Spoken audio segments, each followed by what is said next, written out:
कंटाळा आला स्वयंपाक करायचा. मला एक दिवस तरी आराम देव स्वयंपाकाचा कंटाळा आला म्हणून दररोज स्वयंपाक उठायचं, स्वयंपाक करायचा, डबा घेऊन सोबत जर वाटलं सोबत घ्यायचं किंवा घरी येऊन जेवण करायचं. म्हणलं आज लवकर काम करावं आणि घरी येऊ. आणि आल्यानंतर किती करायचं असते स्वयंपाक आपल्याला 2 माणसाचा. आले की लगेच काहीतरी भाजी आणि भाकर करून खायचं. पण नाही, आज यायला 5 वाजले. काम झालं नाही, काम करायला वेळ लागला. त्याच्यामुळे आता मग इतकी भूक लागली की बस काय सांगू, इतकी भूक लागली. आणि भाकर करत बसायला कंटाळा आला आहे.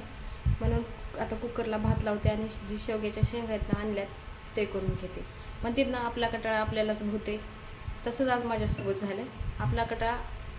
माझा कंटाळा मलाच भोगला. त्याच्यामुळे आता करून खावं, काय करावं, पर्याय नाही. भूक तर लागली आहे.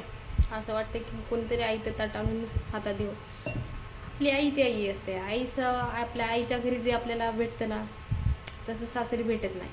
आता इथे तर सासरी बी म्हणलं तरी इथं कोण आहे, आम्ही दोघेच आहेत. जे आहे ते सगळे तिकडे लातूरमध्येच आहे.